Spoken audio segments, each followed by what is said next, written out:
Di keesokan harinya, Yuang Chen telah berada di gedung keuangan Haitang yang diberikan kepadanya sebagai hadiah setelah ulasan buruk pertamanya.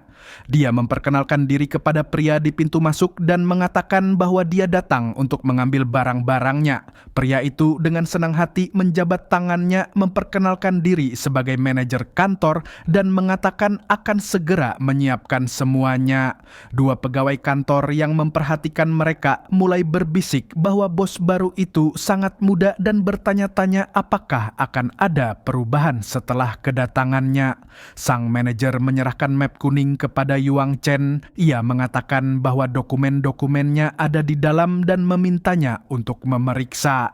Yuang Chen tidak memeriksanya dan mengatakan bahwa dia mempercayai manajer itu dan akan membutuhkan bantuan mereka dalam mengelola perusahaan. Manajer itu senang dengan kepercayaan tersebut dan memanggil dua karyawan wanita yang berdiri di dekatnya untuk menyambut pemilik baru. Kedua gadis itu membungkuk dan memberi salam dan Yuang Chen menyarankan agar semua kembali bekerja. Yuang Chen lalu bertanya kepada manajer tentang penyewa di lantai 15. Manajer duduk di depan komputer dan mulai mencari data. Ia mengatakan bahwa sewa penyewa di lantai itu akan habis di akhir bulan. Yuang Chen menyarankan agar mereka langsung naik ke lantai 15 untuk membahas soal sewa. Mereka masuk ke lift dan naik ke lantai 15. Saat itu, sang manajer menerima panggilan telepon. Manajer berkata bahwa penyewa lain sedang menelepon dan Yuang Chen mengatakan akan pergi lebih dulu agar sang manajer bisa menjawab panggilan itu. Di pintu terdapat papan abu-abu bertuliskan nama perusahaan keuangan Singlong. Kemudian Yuang Chen masuk ke kantor itu dan berkata, "Halo semuanya, sepertinya semua orang sedang sibuk mengejutkan rekan-rekan lamanya." Seorang rekan berkacamata mendekatinya dan menyarankan agar berbicara dengan bos dan manajer untuk mendapatkan pekerjaannya kembali. Tetapi Yuang Chen menolak. Yuang Chen berteriak memanggil bosnya agar keluar dan berbicara langsung dengannya. Seorang pria botak muncul dari belakang dan bertanya mengapa dia berteriak dan apakah memang pantas berteriak di kantor. Dengan nada meremehkan, Yuang Chen berkata, "Oh, kau keluar juga. Kukira engkau terlalu pengecut untuk muncul." Dan menanyakan soal komisinya, bosnya menawarkan kesepakatan 10.000 untuk 10 bulan jika dia berhasil membuat satu kesepakatan per bulan. Tapi Yuang Chen menolak dan mengingatkan bahwa dia dijanjikan 20% dari setiap kesepakatan yang sukses. Bos itu tertawa dan bertanya, bukti perjanjiannya mana? Lalu menambahkan bahwa dia juga bisa bilang Yuang Chen pernah berjanji bekerja secara gratis. Yuang Chen berbalik kepada para pegawai dan bertanya apakah mereka pernah mendengar tawaran tersebut. Pria botak itu menatap marah pada bawahannya dan bertanya siapa yang pernah mendengar dia menjanjikan komisi. Salah satu kolega mengatakan tidak pernah mendengar dan mungkin Yuang Chen salah paham. Yuang Chen heran kenapa rekan-rekannya tidak mengerti. Padahal bos mereka bisa melakukan hal yang sama pada mereka. Seorang rekan menyarankan Yuang Chen minta maaf dan kembali bekerja secepatnya. Bosnya juga mengundang Yuang Chen kembali bekerja, mengakui bakatnya dan mengatakan dia ingin turun ke bawah untuk membicarakan soal sewa. Pria botak itu mengeluh bahwa sulit mengurus semua karyawan dan rekan Yuang Chen setuju. Yuang Chen mengangkat ponselnya dan berkata bahwa dia bekerja untuk mendapatkan uang tetapi bahkan tidak mendapatkan hasil jeripayahnya. Apakah itu adil? Yuang Chen pun berkata jika ia sudah merekam semua percakapan tadi dan akan mengajukannya ke hukum. Melihat ponsel itu, bosnya berteriak pada rekannya untuk segera menutup pintu dan ambil ponselnya.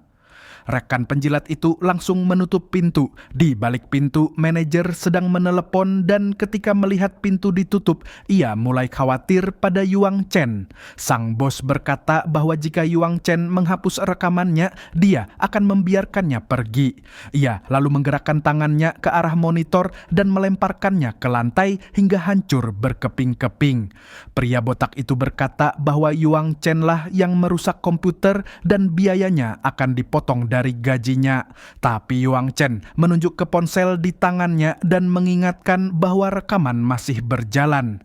Dia menambahkan bahwa data sudah diunggah ke cloud dan meskipun dia menghapusnya, rekamannya tetap tersimpan, membuat pria botak itu murka. Rekan penjilat tadi melipat lengan bajunya dan menyarankan untuk memukuli Yuang Chen terlebih dahulu, baru kemudian menghapus rekamannya. Tiba-tiba terdengar ketukan di pintu yang langsung meredakan amarah bosnya. Pria botak itu membuka pintu dan melihat sang manajer berdiri di sana. Ia bertanya, mengapa sang manajer datang sendiri karena dia berniat turun menemuinya. Sang manajer berkata bahwa dia datang untuk bertemu Tuan Yuang dan bertanya mengapa mereka mengunci pintu di tengah jam kerja. Pria botak itu bingung siapa Tuan Yuang yang dimaksud. Manajer menunjuk Yuang Chen dan berkata bahwa dialah Tuan Yuang. Pemilik baru perusahaan itu membuat pria botak itu sangat terkejut. Sang manajer segera menghampiri Chen, khawatir ada sesuatu yang terjadi dan menyesal telah menjawab telepon. Tapi Wang Chen mengatakan dia baik-baik saja. Manajer datang tepat waktu.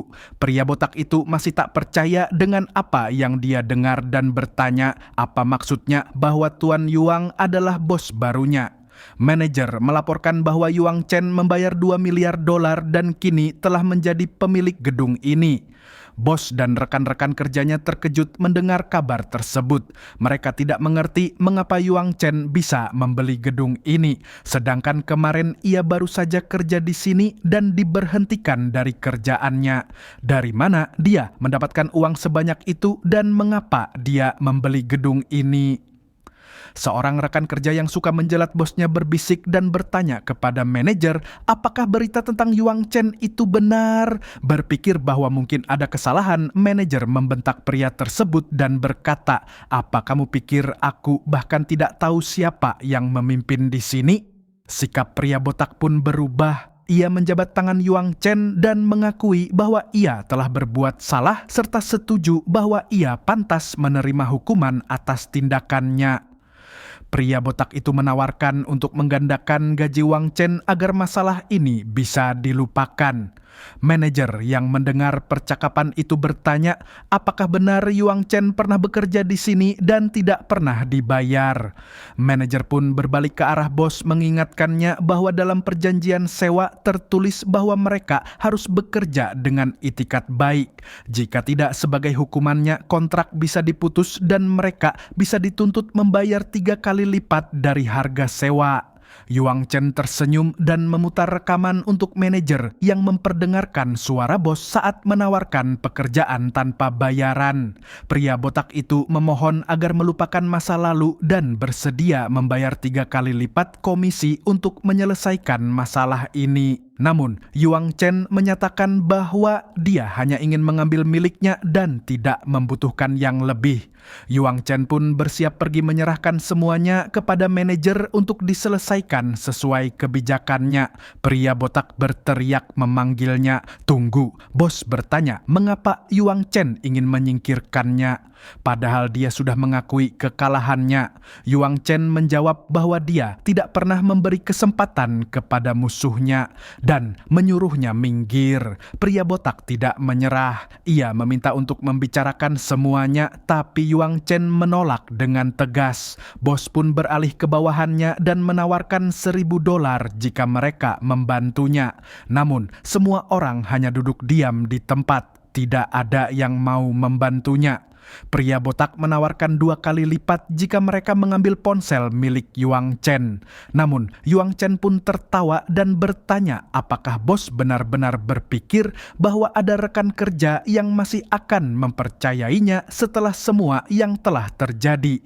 Melihat situasi tersebut, manajer menggenggam ponsel di tangannya. Ia kemudian menghubungi 2 gadis yang berada di lantai 1 dan meminta agar keamanan segera datang ke lantai 15. 10 menit kemudian, 2 orang dengan cepat berjalan menuju lantai 15.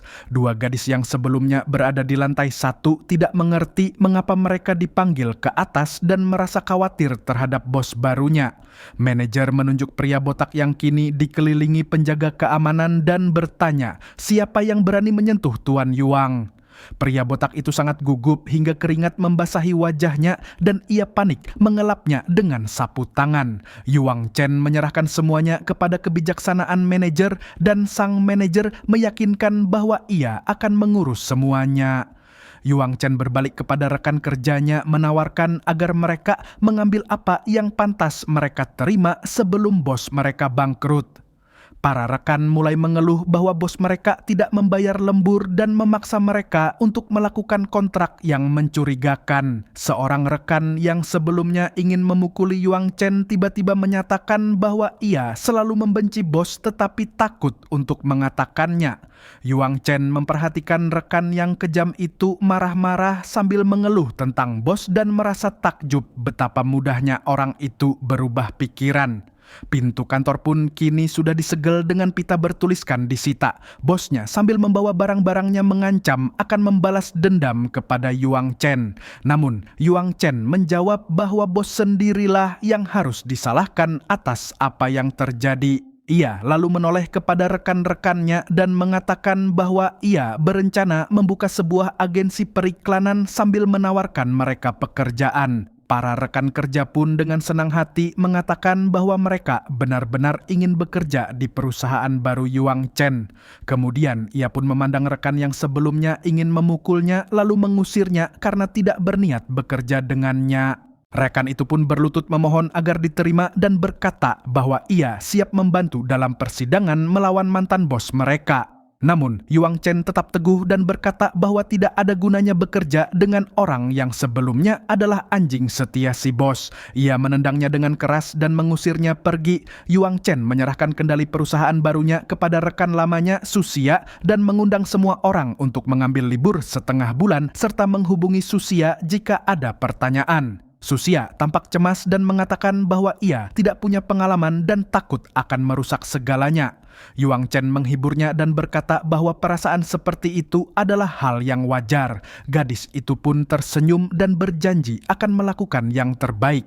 Semua rekan kerja membungkuk kepada Yuang Chen dan berterima kasih atas semua yang telah ia lakukan dalam 1 jam terakhir. Mereka pun mengucapkan salam perpisahan hangat kepada Yuang Chen. Setelah dirinya berhasil balas dendam ke mantan bosnya, Yuang Chen pun bergegas menuju ke tempat parkir dan berkata sudah waktunya untuk bekerja kembali. Ia duduk di balik kemudian baru yang jaraknya hanya 500 meter darinya. Ia menekan pedal gas hingga ke dasar dan melaju kencang menuju pesanan tersebut. 2 orang sudah menunggunya di pinggir jalan, seorang pria dan seorang wanita. Saat melihat lebih dekat, Yuang Chen menyadari bahwa gadis itu adalah teman sekelasnya dahulu yang bernama Wang Lixin. Saat mendekat, ia pun yakin bahwa itu memang dia. Gadis itu membuka pintu dan mereka duduk di kursi belakang. Wang Lixin mengenali Yuang Chen dan menyapanya dengan gembira. Sementara Yuang Chen bertanya-tanya siapa pria yang bersamanya. Wang Lin menjawab bahwa itu adalah pacarnya dan memperkenalkan Yuang Chen, menyebutnya sebagai siswa terbaik di kampus dan memuji ketampanannya. Pria itu menatap Yuang Chen dan bertanya apakah ia populer di kalangan perempuan. Teman sekelas itu menjawab bahwa Yuang Chen sangat populer dan menyesal karena Yuang Chen sudah memiliki pacar waktu itu. Wang Lixin kemudian bertanya kepada Yuang Chen apakah mereka akan menikah dengan pacarnya dahulu. Yuang Chen pun menjawabnya dengan santai bahwa mereka sudah putus. Teman sekelasnya bertanya apakah ia menyesal telah menolak begitu banyak perempuan di kampus. Yuang Chen pun berkata bahwa ia pernah menolak gadis itu dan merasa tidak perlu membahas hal itu sekarang. Wang Lin memeluk pacarnya dan berkata bahwa ia sama sekali tidak menyesal. Karena berkat hal itu, ia tidak menjalani hidup menyedihkan seperti sekarang, menyindir bahwa Yuang Chen hanyalah sopir taksi. Teman sekelasnya berkata bahwa Yuang Chen tidak hanya menolaknya, tapi juga mempermalukannya.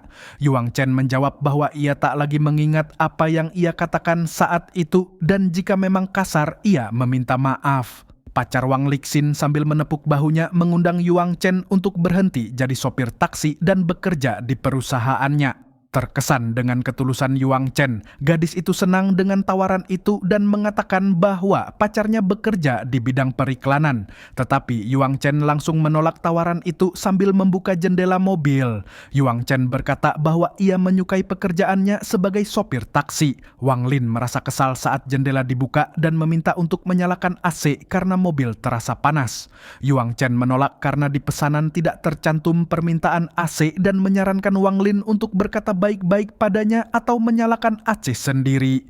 Pria di kursi belakang berteriak bahwa jika bukan karena pacarnya, ia tidak akan bersikap baik kepada dirinya dan menuntut AC dinyalakan sekarang juga. Wang Lin mencoba menenangkan pacarnya karena ia bisa mengganggu Yuang Chen dalam mengemudi dan menyebabkan kecelakaan.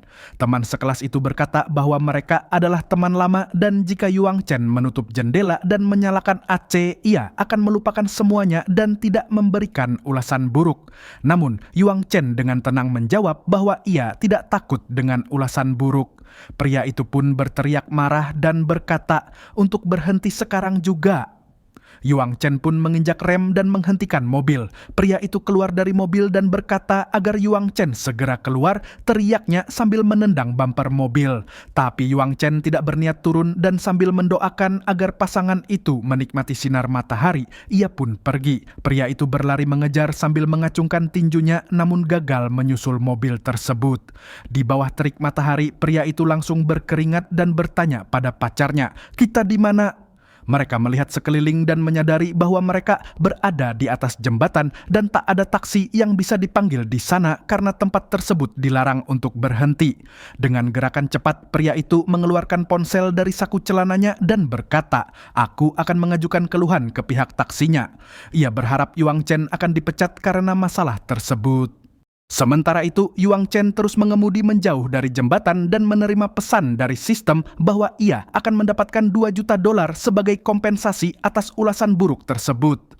Yuang Chen menatap pesan itu dengan puas, membayangkan betapa tidak nyamannya berada di jembatan saat itu. Ia mendengar notifikasi dari grup chat, mengambil ponselnya dan melihat bahwa teman-teman lamanya sedang membicarakannya. Percakapan dimulai oleh Wang Lixin yang diturunkan di jembatan tadi. Lalu yang lainnya ikut mengkritik. Tak habis pikir kenapa Yuang Chen menjadi sopir taksi lagi. Yuang Chen pun menginjak rem dan sudah tiba di lokasi tujuan. Sambil menyeruput minuman dari gelas plastik, ia menjawab dengan tenang bahwa ia telah keluar dari pekerjaan sebelumnya, kini bekerja sebagai sopir taksi dan tidak malu akan hal itu. Ia juga mengirimkan rekaman kejadian dalam mobil tadi ke dalam grup.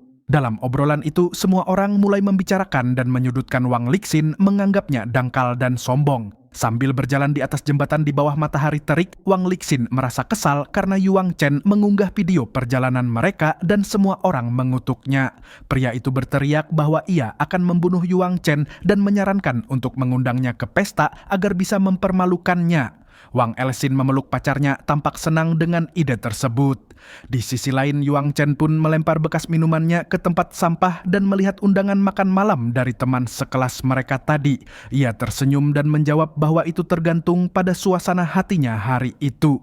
Yuang Chen menyipitkan mata dan membayangkan sepasang kekasih itu berjalan di atas jembatan saat ini. Setelah panas yang menyengat, hujan deras pun turun. Yuang Chen pun melanjutkan lagi untuk tetap bekerja. Setelah tiba di lokasi tujuan, ia menelepon penumpang. Gadis itu menjawab bertanya bagaimana ia bisa sampai ke mobil dalam hujan seperti ini dan apakah sang sopir bisa menjemputnya. Ia pun mengeluarkan payung yang selalu ia simpan di mobil untuk situasi seperti ini. Berlari menghampiri gadis itu, ia bertanya apakah dia penumpangnya yang bernama Nona Zhang. Gadis itu menjawab bahwa tanahnya penuh air dan ia tak bisa berjalan di atasnya. Yuang Chen dengan cepat menjawab bahwa ia tidak menyediakan layanan untuk penyandang disabilitas. Gadis itu menunjuk sepatunya dan berkata bahwa itu sangat mahal dan ia tidak ingin merusaknya dan melanjutkan bahwa banyak pria pasti rela menggendongnya.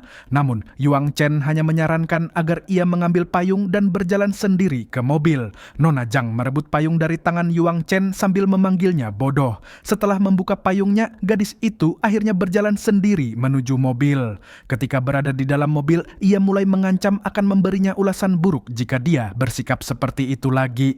Namun, Yuang Chen tidak menggubris ancaman tersebut, hanya memintanya untuk mengenakan sabuk pengaman. Hujan semakin deras saat Yuang Chen memberitahu bahwa mereka telah sampai dan Nona Zhang kembali mengeluh bahwa dia tidak bisa berjalan di atas air. Kalau tidak sepatunya akan kotor. Yuang Chen menjelaskan bahwa dia mengendarai mobil bukan helikopter dan tidak bisa datang lebih dekat. Non menolak mendengarkan dan mengancam akan memberinya ulasan buruk jika tidak membawanya lebih dekat. Yuang Chen menjawab bahwa dia tidak peduli, tapi Nona Zhang tetap menolak keluar dari mobil.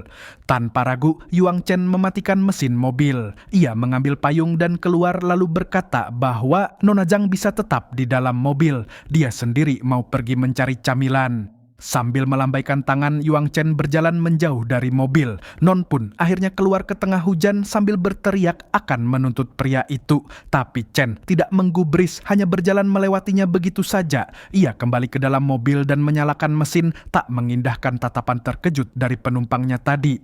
Saat melaju pergi, Yuang Chen sengaja melewati genangan air dan menyiram gadis tersebut dengan cipratan air.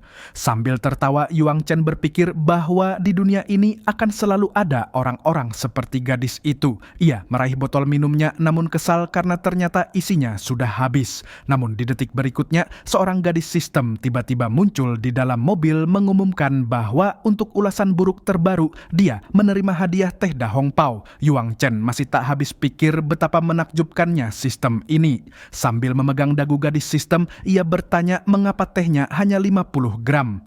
Gadis sistem menjawab bahwa itu teh yang sangat mahal, harganya begitu tinggi hingga tak bisa dibeli dengan uang. Yuang Chen terkejut mendengar betapa mahalnya teh itu. Ia keluar dari mobil dan mengambil teh dari bagasi. Ia terkejut melihat label harganya sekitar $10.000 untuk satu bungkus kecil. Bau tehnya sangat harum dan karena dia punya 50 bungkus, dia memutuskan mencoba satu. Lalu sebuah pesan sistem muncul di depannya. Dia menerima satu ulasan buruk lagi dan sebagai imbalan dia mendapatkan sebuah pila lengkap dengan dokumen yang akan segera dikirim kurir. Sambil menghitung-hitung dalam hati bahwa pila itu mungkin bernilai lebih dari 500.000, Yuang Chen hanya bisa heran dan takjub. Semua ini hanya karena sebuah ulasan buruk. Setelah menghabiskan tehnya, Yuang Chen meletakkan minumannya kembali. Tiba-tiba seorang gadis cantik berambut merah dan berderes pendek muncul di depan mobilnya. Gadis itu melompat ke kursi depan secara tiba-tiba dan Yuang Chen pun kebingungan menanyakan apa yang dia lakukan. Si gadis mengeluarkan setumpuk uang dan berkata bahwa dia siap membayar. Yuang Chen menjelaskan bahwa taksi online tidak bekerja seperti itu. Untuk naik, dia harus memesan lewat aplikasi. Si gadis merasa kesal dan memintanya untuk langsung saja mengemudi. Ia berkata bahwa dia ingin naik mobil ini sekarang. Detik berikutnya, seorang pria berbaju pendek datang mendekat. Ia mulai mengetuk jendela sambil memaksa agar pintu dibuka. Si gadis mengancam jika sampai membukakan pintu mobil, dia akan menggigitnya. Yuang Chen bertanya, apakah gadis itu mengenalnya? Gadis itu menjawab, tidak. Yuang Chen pun bertanya pada pria tersebut, apakah mereka saling kenal? Pria itu berteriak marah bahwa itu pacarnya. Tentu saja mereka saling kenal, tapi gadis itu menyangkal mengatakan bahwa mereka baru bertemu hari ini dalam kencan buta. Pria itu berteriak bahwa itu bohong dan mengatakan bahwa keluarga gadis itu berhutang padanya dan keluarganya menggunakan dirinya untuk membayar hutang. Gadis itu langsung berkata pada Yuang Chen bahwa jika dia menyerahkannya pada pria itu, maka Yuang Chen akan terlibat dalam masalah dan dianggap komplotannya jika sampai pria itu berbuat jahat pada dirinya. Pria di luar berteriak bahwa ini bukan urusan Yuang Chen dan menyuruhnya membuka pintu. Yuang Chen menyarankan agar gadis itu menelepon polisi karena dia tidak ingin terlibat lebih jauh. Si gadis malah memakinya, menyebutnya pengecut yang tidak berguna.